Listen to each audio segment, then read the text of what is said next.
Hi, thanks for joining me at Mind Trainer Meditation. This week, I'd like to talk about personal goal setting. We often have times in our lives when we feel it's appropriate to set new goals, chart a different course for ourselves, and try to hold ourselves accountable for certain things that we'd like to accomplish. Whether it's the new year or a birthday, an anniversary, or some other significant life event that puts us in this frame of mind of setting a new goal and charting a new course for ourselves. So, I would like to talk about my own personal experience in terms of having a couple of goals to set for the year ahead for myself. And in that context, also put it in terms of how you can set some personal goals for yourself in your own personal health and well being, whether that be a mental wellness goal like learning meditation and becoming a regular practitioner, or any other kind of personal goal that you may have for yourself. So I'm going to put it all in context of setting SMART goals for yourself. Many of you will have heard of SMART goal setting before, but if you haven't, it's a very simple acronym. So the letters that spell the word SMART stand for specific, measurable, achievable, relevant, and time bound.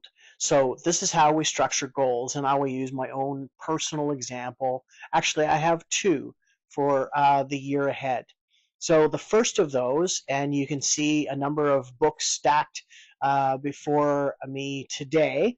Um, they are part of two goals, but the first goal is simply to have some professional development reading in mind that I would like to have time to read, make time to read, and also have time to reflect upon that reading and to incorporate that into my personal and professional practice, both as a meditator in my own private life and as a meditation teacher in terms of the services that I will offer in the year ahead.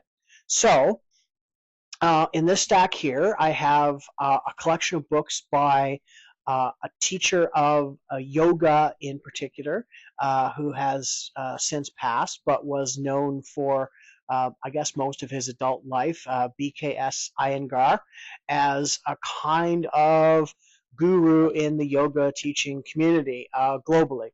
So, among his books, I have picked up The Tree of Yoga, also one called Light on Pranayama, which is all about various forms of breathing meditation, which I practice already, but this will certainly deepen my practice. I also have another one by him as well, which is just called Light on Life, and it's simply a look at his life in his practice, and how we may incorporate some aspects of his practice into our own. This next one is called Light on the Yoga Sutras of Patanjali.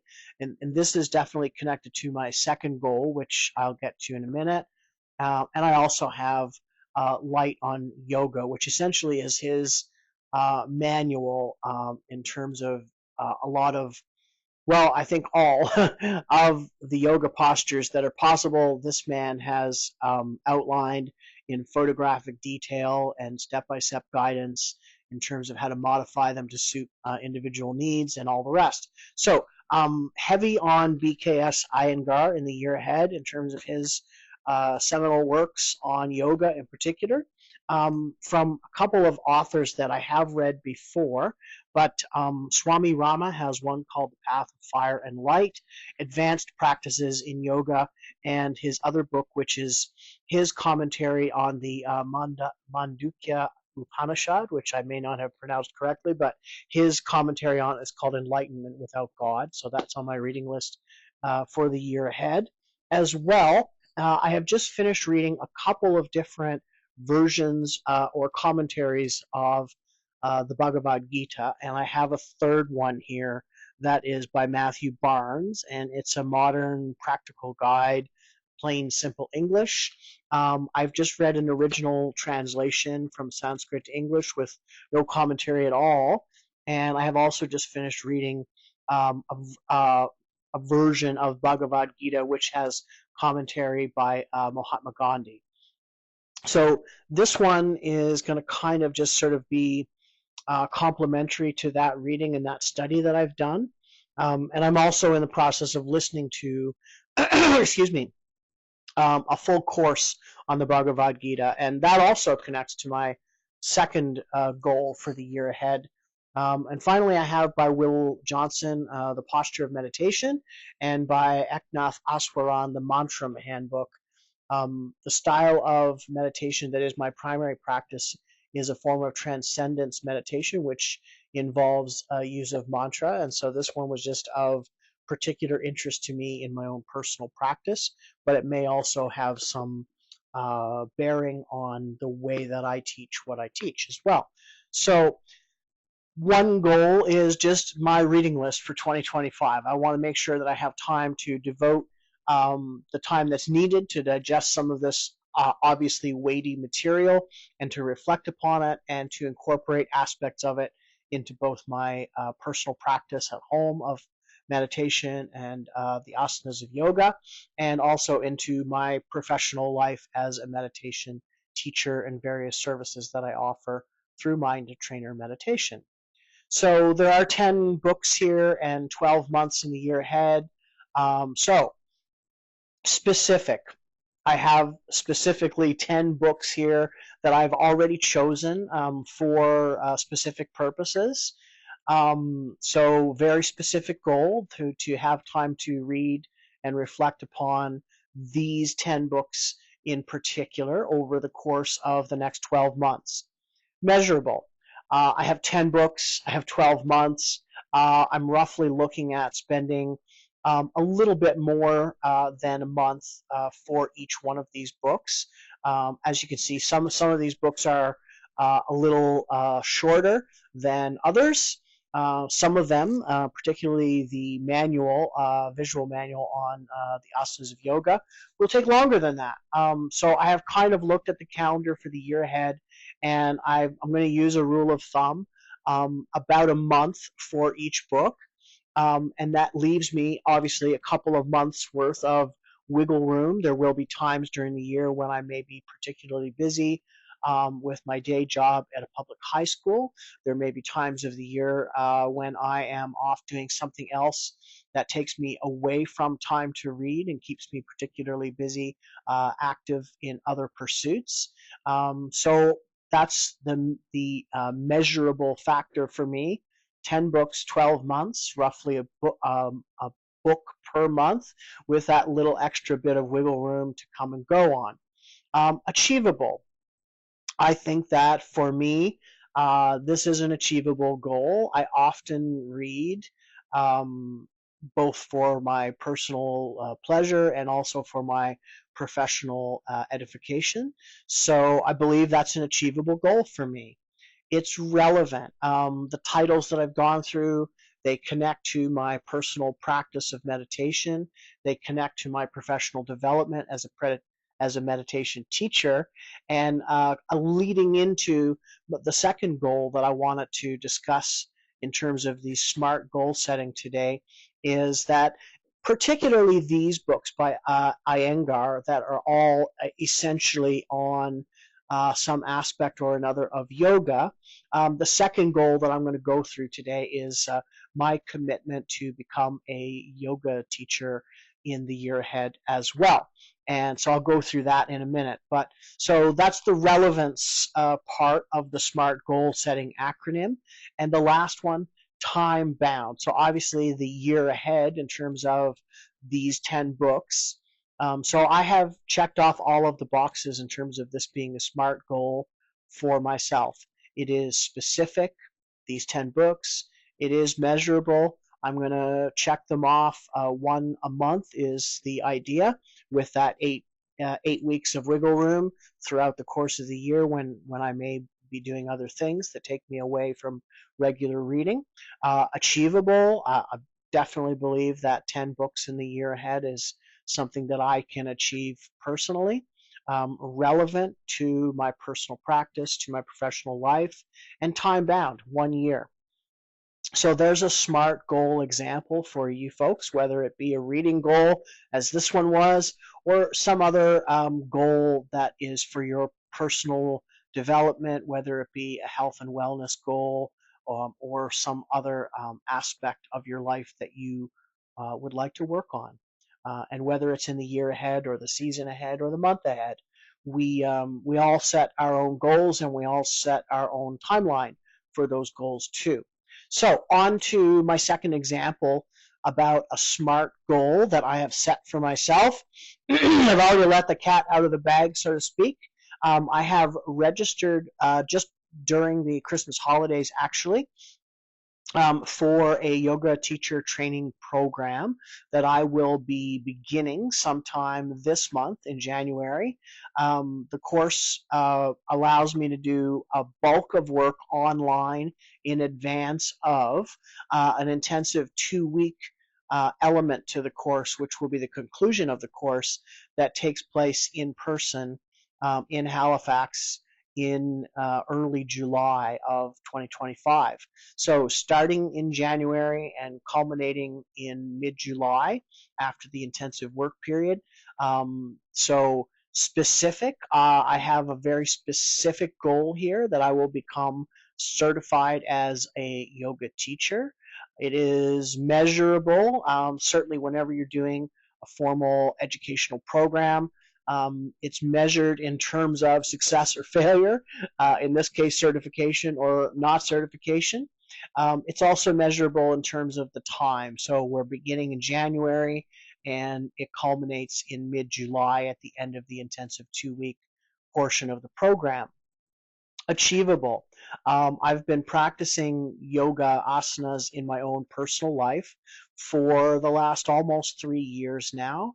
I attend classes at various places from time to time, although I do most of my practice here at home on my own. So I think it's achievable for me in terms of my experience. I would certainly put myself in the novice category, but a novice with about 3 years of experience. So I think it's an achievable goal for me. It might be a more challenging goal than wrapping my head around and making time for 10 books over the course of the year ahead. But I think having a goal that is a bit of a challenge is part of what makes setting a goal interesting and motivational. So, relevance. In terms of my interest in yoga, I certainly have that interest. I have now launched the Mind Trainer meditation business.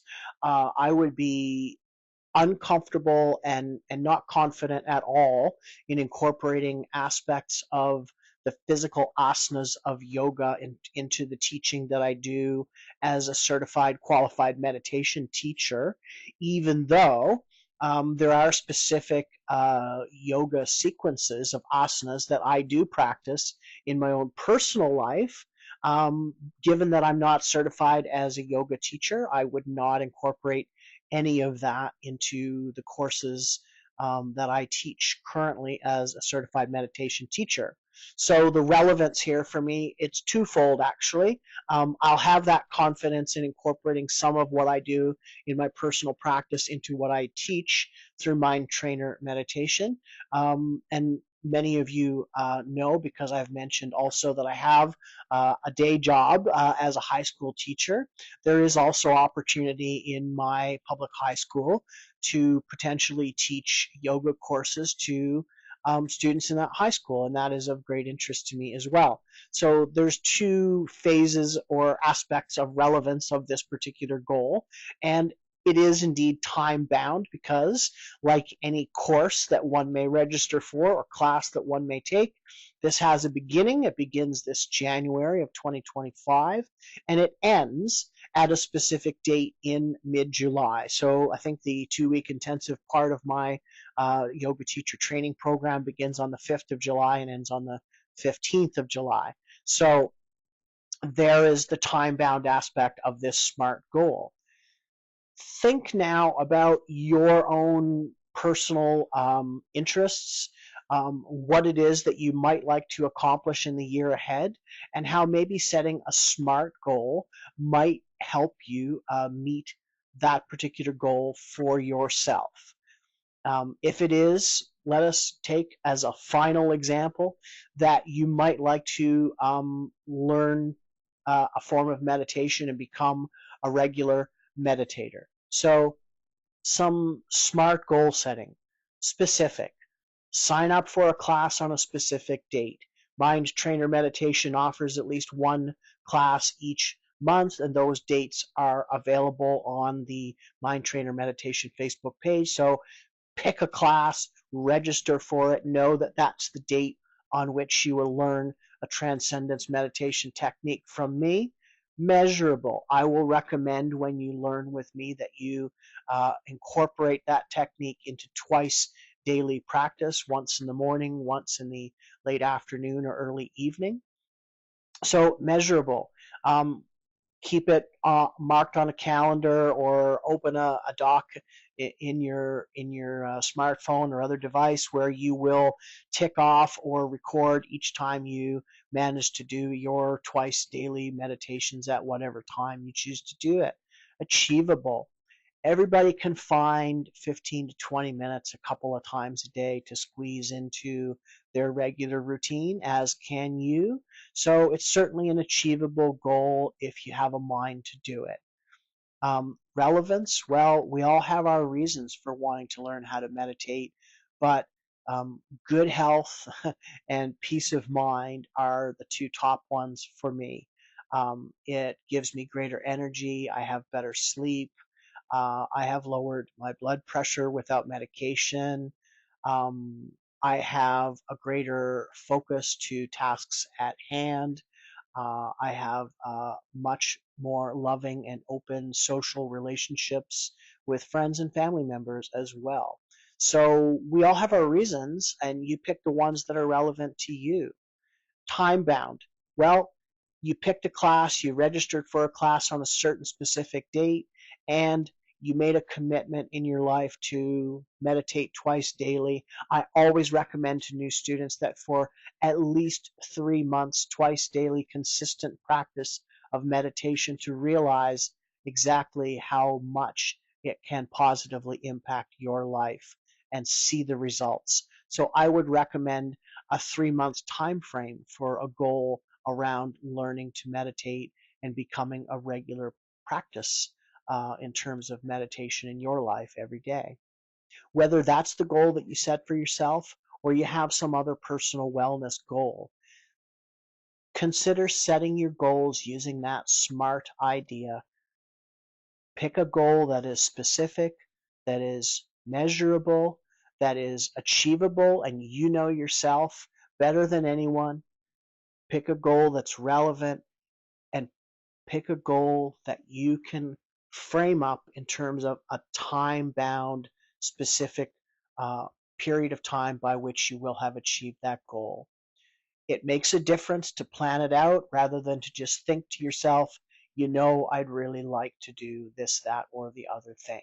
So that's our time for this week. Thank you very much for checking me out on YouTube. Mind Trainer Meditation also has a Facebook page. Mind Trainer Meditation is also present on Instagram. And of course, there is the Mind Trainer Meditation YouTube channel. Please like, comment, and subscribe. All of those things really help out in terms of spreading awareness of the services that I offer as a meditation teacher. You can also reach me with any questions you may have or to express interest in a Mind Trainer Meditation class. mindtrainermeditation@gmail.com is how to reach me. You can also message directly through the Mind Trainer Meditation Facebook page. Thanks again. Wishing you good health, happiness, and peace of mind.